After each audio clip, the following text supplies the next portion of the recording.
મેથ્સના સૂત્ર યાદ રાખવાની બહુ જ ગજબ ટેકનિક છે બાળકો. ચેપ્ટર નંબર 7 યામ ભૂમિતિ ઘણા બાળકોનો પ્રોબ્લેમ છે. ચેપ્ટર નંબર 7 ટોટલ 11 માર્કનું છે. તો અહીંયા થોડુંક તમને સમજાવી દઉં ક્વેશ્ચન માટે કે ટોટલ આપણી પાસે આમાંથી બોર્ડમાં ક્વેશ્ચન આવવાના છે 5 ક્વેશ્ચન, 2 માર્કના 2 ક્વેશ્ચન, 3 માર્કના 2 ક્વેશ્ચન અને 1 માર્કનો સેક્શન એમાં, એટલે ટોટલ 11 માર્ક છે. હવે તમે બાળકો એક નોર્મલી વસ્તુ સમજો. આ વિડીયો થોડોક તમારે 2 મિનિટનો થશે, પણ તમે ધ્યાનથી જોજો. તમને 10 જ સેકન્ડમાં બધા સૂત્ર યાદ રહેશે, પણ સમજાવવા માટે મારે તમને થોડોક સમય લાગશે. અંતર સૂત્રની વાત કરીએ તો આના યામ છે x1 અને y1, x2 અને y2, બરાબર. તો પહેલું છે આપણું અંતર સૂત્ર.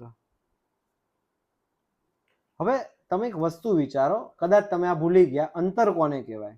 આપણે કોઈ કાર લઈને નીકળ્યા, કારની અંદર અહીંયા મીટર રીડિંગ છે 389 અને તમે કાર ચલાવીને પાછી આપો છો ત્યારે હોય છે 489.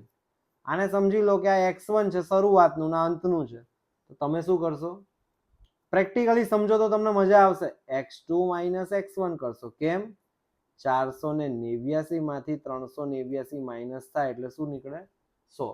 તો એવી જ રીતે તમારે અહીંયા અંતર સૂત્ર યાદ રાખવાનું છે. ab નો વર્ગ બરાબર x2 માઇનસ x1 નો વર્ગ વત્તા y2 માઇનસ y1 નો વર્ગ. 1 માર્કમાં પણ આ પ્રશ્ન પૂછાય છે ને આનો તમારે બધી જગ્યાએ ઉપયોગ થશે. ચોરસ સાબિત કરવા, ત્રિકોણ સાબિત કરવા, લંબચોરસ સાબિત કરવા. એટલે તમારા અંતર સૂત્ર યાદ રાખવું ખૂબ જ જરૂરી છે. હવે અહીંયા વાત કરીએ આપણે વિભાજન બિંદુના યામ શોધવા. જો આની ટેકનિક છે કે સર આ બહુ મોટું સૂત્ર છે, યાદ નથી રહેતું. શું કરવાનું સમજાવું તમને. આમાં આપણે એક બહુ મસ્ત કેરેક્ટર ઉપયોગ કરીએ છીએ, એનું નામ છે મનુભાઈ. શું નામ છે? મનુભાઈ. મનુભાઈને 2 છોકરા હતા, એકનું નામ x1 અને બીજાનું નામ x2.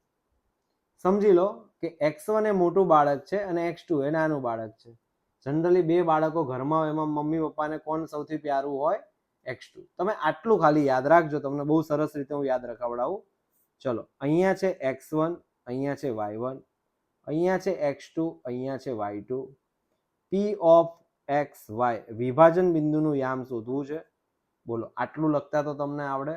હવે તમારે શું કરવાનું છે? મનુભાઈ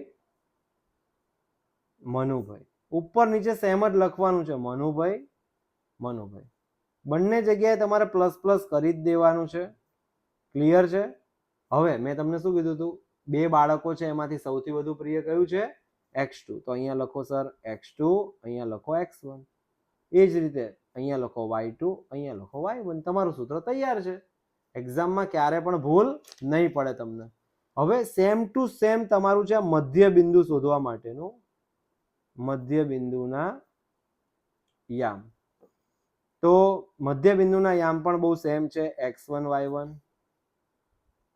x2 y2 અને અહીંયા શોધવાના છે x1. આ મધ્ય બિંદુના યામ શોધવાનું છે. m of xy. શું કરશો બાળકો? અહીંયા x1 plus x2 by 2. Simple આપણે સરેરાશ કાઢવાનું છે. બંનેનો સરવાળો divide by 2. y1 plus y2 divide by 2. Clear? એટલે તમને આવડી જશે. અને છેલ્લું છે કે સમાન અંતરે આવેલા બિંદુઓ. તમને આવો પ્રશ્ન આવે છે ઘણી વખત. સમાન અંતરે આવેલા બિંદુઓ. તો આ છે x1 y1, x2 y2, આ છે xy. અહીંયા pa